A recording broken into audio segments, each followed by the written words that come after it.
Okay, so now looking at Wednesday's homework, starting with number 5. Number 5 and 6 are going to be about quadrilaterals and their angles. So, given one angle inside of a parallelogram, we will be able to find all the other angles inside of that parallelogram. So for number 5, this says if the measure of angle ADC is 67 degrees in this parallelogram, what are the measures of the other three angles? Now, before we even try to figure out what the other three angles are, I want to label what's given to me inside of my question. So it says that angle ADC is 67 degrees. So we talked about, when we first talked about angles, that the first name of my angle is the vertex that our angle starts at, and then we're going to travel to the middle name, which is that second letter, and that will be the vertex of our angle.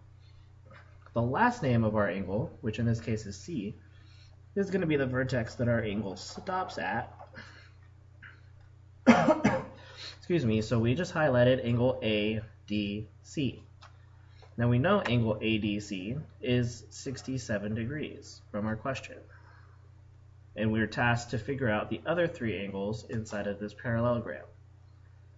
Now, the first special property with parallelograms is that these angles that are opposite from each other are congruent, which means that they are equal to each other.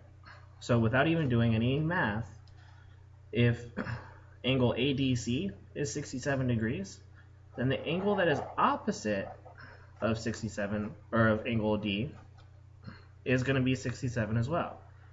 So I'm going to look for the angle name in here that has a middle name of B. That way we know that this angle is also 67.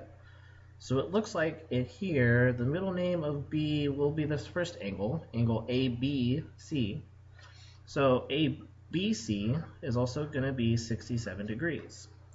And we know that just because our diagram shows us that those angles are opposite of each other.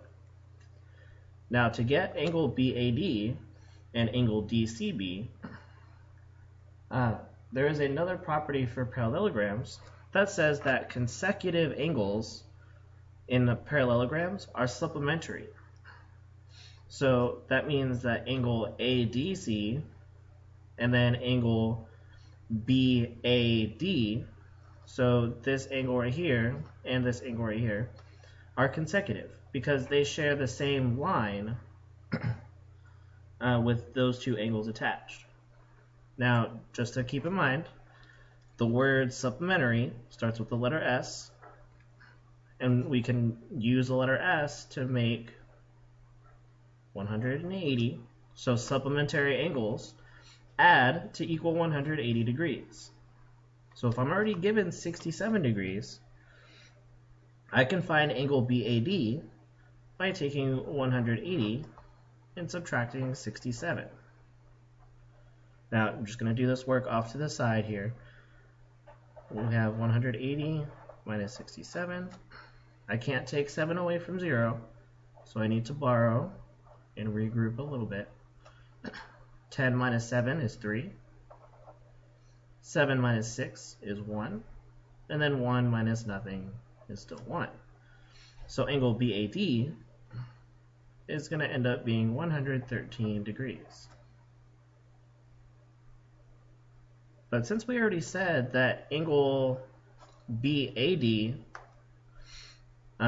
is 113 degrees, we know that the angle opposite that is equal to the same angle.